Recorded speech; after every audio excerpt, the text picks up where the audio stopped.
Good afternoon, students. Today we are going to start new chapter in biology, that is reproduction in organisms.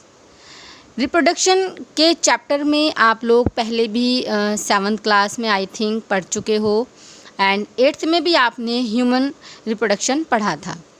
तो जब आपने 7th में पढ़ा था तो वो प्लांट्स में पढ़ा था और 8th में आपने ह्यूमन बीइंग में, और अब 10th में दोनों का ही आएगा, प्लांट में रिप्रोडक्शन कैसे होता है और ह्यूमन बीइंग में रिप्रोडक्शन कैसे होता है। तो ये काफ़ी लेंथी चैप्टर है, बहुत अच्छा इंटरेस्टिंग चैप्टर है, तो थोड़ा आपने इसमें ध्यान देना है। सभी को पता है व्हाट इज़ द रिप्रोडक्शन, मैंने बहुत ही शॉर्ट फॉर्म में लिखा है। Reproduction is the process of production of new ones like their parents. अपने ही जैसा पेरेंट्स है उसके जैसा ही न्यू वन को प्रोड्यूस करने के प्रोसेस को ही क्या बोलते हैं, रिप्रोडक्शन। अब रिप्रोडक्शन में एक्चुअली में होता क्या है, और कई बार क्वेश्चन आता है कि जो पेरेंट्स हैं, पेरेंट्स से मिलता जुलता ही जो हमेशा उसकी प्रोजेनी होती है वो क्यों होती है। क्यों डॉग का जो पपी होता है बिल्कुल डॉग के जैसा होता है, कैट का किटन क्यों कैट के जैसा होता है, ऐसा क्यों नहीं है डॉग के यहाँ किटन हो रहा है या कैट के यहाँ पपी हो रहा है। तो ऐसा क्यों है कि डॉग के जैसे डॉग से हमेशा पपी ही क्यों बनेगा। तो इसका रीज़न, जिसका आंसर मैं आज आपको बहुत अच्छे से देने वाली हूँ, तो आपने बहुत ध्यान से समझना है। एक्चुअल में होता क्या है, पेरेंट्स, आप पहले ये समझिए, मान लिया कि ये कोई पेरेंट की सेल है, तो एक जो नॉर्मल बिल्कुल प्रिमिटिव टाइप के ऑर्गेनिज्म होते हैं उनमें रिप्रोडक्शन कैसे होता है। पेरेंट सेल है, सेल में आपको पता है सेल मेम्ब्रेन, बेसिकली न्यूक्लियस और साइटोप्लाज्म होते हैं, और पेरेंट सेल जो होती है डिवाइड होकर के 2 डॉटर सेल बना लेती है, जिसमें 2 डॉटर, सब में एक एक डॉटर न्यूक्लियाई होता है। तो इस तरह से एक्चुअल में ये है रिप्रोडक्शन। लेकिन पेरेंट सेल जैसे ही डिवाइड होने को होती है, या ये समझ लो कि डिवाइड होने से पहले उसमें कुछ चेंजेस आते हैं। क्या चेंजेस आते हैं, जो पेरेंट सेल है उस सेल का जो डीएनए है, सबसे पहले आपको मैं बता दूं, हमारे जितने भी ये लिविंग वर्ल्ड है, जितनी भी बायोलॉजी है, जितनी भी लाइफ है, उसके अंदर 2 तरह के जेनेटिक मटेरियल होते हैं। जेनेटिक मटेरियल का मतलब होता है the material which is responsible for carrying information from parents to its progeny. अब उसके पेरेंट्स से कोई इन्फॉर्मेशन लेकर के प्रोजेनी में ले जाने वाले मटेरियल को जेनेटिक मटेरियल कहते हैं। तो ये होते हैं 2 तरह के, डीएनए एंड आरएनए। आरएनए बहुत प्रिमिटिव टाइप का होता है, तो ये वायरसेस में, कुछ वायरसेस में केवल आरएनए ही जेनेटिक मटेरियल होता है। लेकिन जो वायरस से मतलब एडवांस हैं, चाहे वो बैक्टीरिया हो, चाहे वो प्लांट हो, छोटे प्लांट हो, बिल्कुल प्रिमिटिव टाइप का कोई भी ऑर्गेनिज्म हो, उसमें डीएनए और आरएनए दोनों ही जेनेटिक मटेरियल का काम करते हैं। लेकिन जो मेन इन्फॉर्मेशन होती है वो डीएनए के पास होती है, बाद में वो डीएनए आरएनए को ट्रांसफ़र होता है। तो सारा प्रोसेस कैसे होता है मैं आज आपको वो समझाने वाली हूँ। तो इसमें क्या होता है, आपको पता है डीएनए क्या है, एक जेनेटिक मटेरियल है जिसका काम क्या है, इन्फॉर्मेशन को ट्रांसफ़र करना। कहाँ से कहाँ ट्रांसफ़र करनी है, पेरेंट सेल से उसके डॉटर सेल के अंदर उसको क्या करेगी, ट्रांसफ़र करनी है। तो ये कैसे होता है ट्रांसफॉर्मेशन का काम। सबसे पहले मैं आपको बता दूं कि ये डीएनए होता कहाँ है। सेल के अंदर क्या होता है, न्यूक्लियस, और न्यूक्लियस के अंदर होते हैं क्रोमोसोम्स, जो आपने 9th में पढ़े थे। तो 9th में आप लोगों ने पढ़ा था, at the time of cell division chromosomes are formed. तो ये क्रोमोसोम, एक्चुअल में क्रोमोसोम कुछ नहीं है, क्रोमोसोम जो डीएनए है, डीएनए का ही एक फॉर्म है। तो इसके अंदर होता है डीएनए, और डीएनए का मतलब deoxyribose nucleic acid, this is the full form of DNA. यही है बेसिस ऑफ रिप्रोडक्शन। सारा जो रिप्रोडक्शन का प्रोसेस है वो डीएनए पे डिपेंड करता है। अब क्वेश्चन आता है, कई बार बच्चे सोचते हैं कि ये डीएनए ऐसा क्या करता है कि इन्फॉर्मेशन उसके प्रोजेनी में चली जाती है। बड़े ध्यान से समझेंगे। ये मैंने एक डीएनए एक सेंट्रल डॉगमा जो है फॉलो करता है, एक तरह से ये समझ लो कि ये प्रोसेस उसको फॉलो करता है।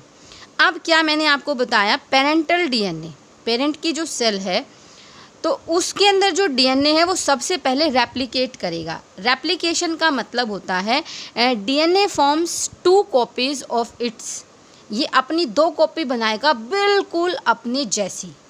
ठीक है, एक डीएनए से कितनी कॉपी बन जाएगी, 2 कॉपी बन जाएगी और बिल्कुल एक जैसी, तो उसको बोलते हैं रेप्लिकेशन। फिर क्या होगा, इस जो डीएनए मैंने अभी आपको बताया है रेप्लिकेट हुआ है, अब एक एक डॉटर सेल में चला गया डीएनए।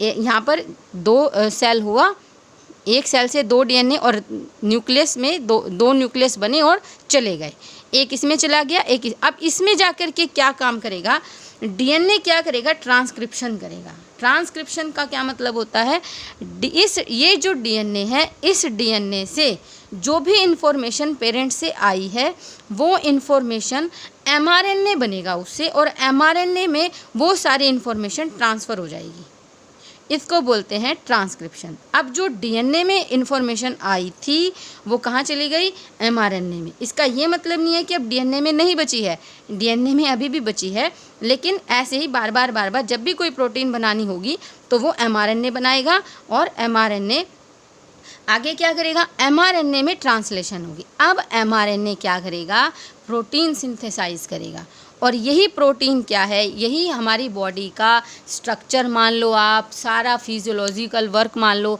ये प्रोटीन सिंथेसिस ही हमारे तरह से ये समझ लो कि यही इन्फॉर्मेशन हुई है। प्रोटीन सिंथेसिस की जो इन्फॉर्मेशन है, यही इन्फॉर्मेशन पेरेंट से जो है उसकी प्रोजेनी में आती है। जिस तरह की प्रोटीन होगी उसी तरह से बॉडी फॉर्मेशन होगी, जिस तरह की प्रोटीन होगी उस तरह का उसका फिजियोलॉजी होगा। तो सारा जो भी कैरेक्टर एक प्रोजेनी शो करेगी वो इस प्रोटीन सिंथेसिस की वजह से ही शो करेगी। तो आई होप आपको समझ में आ गया होगा कि डीएनए कैसे कैरेक्टर्स को अपनी प्रोजेनी में ट्रांसफ़र करता है। अब हम अपने टॉपिक पे आते हैं। ये था थोड़ा सा मैंने आपको बताया कि क्या होता है रिप्रोडक्शन। आप बहुत अच्छे से जानते हो reproduction is of 2 type, that is asexual reproduction and sexual reproduction. Sexual reproduction में आपको पता है असेक्सुअल रिप्रोडक्शन, मैंने थोड़ा नोट्स आपको शॉर्ट में बनाए हैं। तो uniparental, uni that means single, तो जिसमें केवल एक ही पेरेंट की ज़रूरत हो। फास्ट प्रोसेस, ये फास्ट प्रोसेस है एज़ कंपेयर टू सेक्सुअल, और इसमें जो प्रोजेनी बनती है वो आइडेंटिकल कॉपी होती है, अपने पेरेंट की बिल्कुल एग्जैक्ट कॉपी होती है, कोई चेंज नहीं होता, तो इसको बोलते हैं क्लोन्स। और there is no variation in this type, variation यानी कि कोई डिफरेंस नहीं आएगा पेरेंट्स का उसकी प्रोजेनी के साथ। और ज़्यादातर ये एसेक्सुअल रिप्रोडक्शन जो है वो लोअर ऑर्गेनिज्म शो करते हैं। बहुत सारे मेथड हैं एसेक्सुअल रिप्रोडक्शन के, जिसमें कुछ आपके सिलेबस में है, जैसे फिजन है, फ्रेगमेंटेशन है, रीजनरेशन है, बडिंग है, वेजिटेटिव प्रोपेगेशन है एंड स्पोर फॉर्मेशन है। These are the some methods of asexual reproduction in your syllabus. First method, that is fission. What is the meaning of fission? Fission that means the division आप मान सकते हो, यानी कि breakdown आप मान सकते हो। और फिजन जो प्रोसेस है mostly it is found in unicellular organism.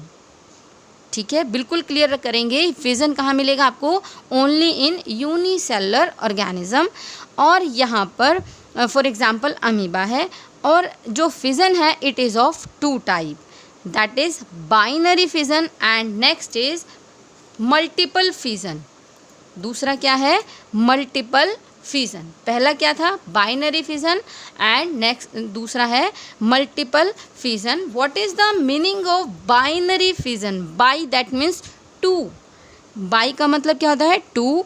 तो बाइनरी फिजन का मतलब होता है व्हेन द सेल डिवाइड, क्योंकि मैंने अभी आपको बताया यूनिसेलुलर ऑर्गेनिज्म में होगा तो only single cell is act as a organism. तो सेल क्या होगा, cell divides into 2 equal halves. यहाँ पर छोटी छोटी बातों पे अगर आप ध्यान देंगे तो आगे आपको जो चेंजेस बीच में जो डिफरेंसेस हैं वो क्लियर होते जाएंगे। इक्वल हाफ, इक्वल बनेंगे बिल्कुल, तो इस तरह के डिवीज़न को, इस तरह के फिज़न को बाइनरी फिज़न कहते हैं। ये आपको कहाँ मिलेगा देखने को? अमीबा के अंदर। अमीबा में क्या होता है ये आपको मैंने डायग्राम के फॉर्म में बताया हुआ है।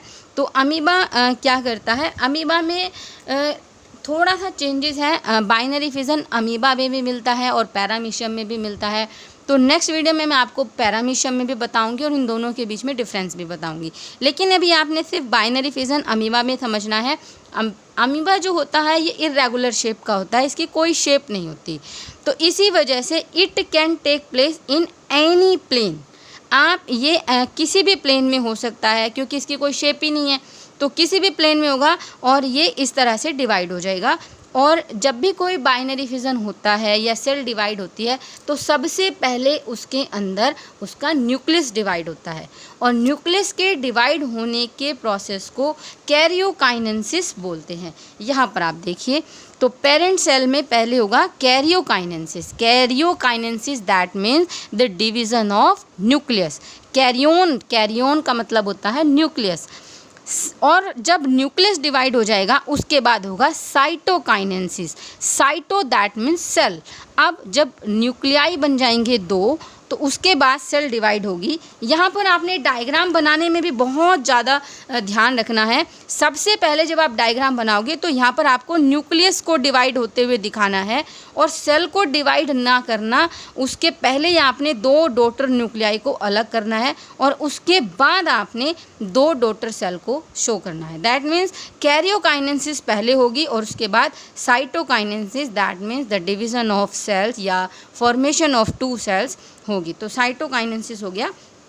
तो ये इसके बाद मैं आपको बताऊंगी पैरामीशियम में और क्या फ़र्क है। पैरामीशियम में क्या होता है? पैरामीशियम में एक्चुअली थोड़ा सा ही फ़र्क है। पैरामीशियम हो गया, लेशमीनिया होगा। लेशमीनिया का नाम आपने कभी सुना हो कि ये हम लोगों के अंदर कालाजार डिसीज़ को प्रोड्यूस करता है। तो अब क्या है, बाइनरी फिज़न पैरामीशियम में भी है, लेकिन प्रॉब्लम क्या है, जो पैरामीशियम है, लेशमेनिया है, ये भी यूनिसेलर ऑर्गेनिज्म है, बट ये इनके अंदर अमीबा की तरह ये इर्रेगुलर शेप के नहीं है।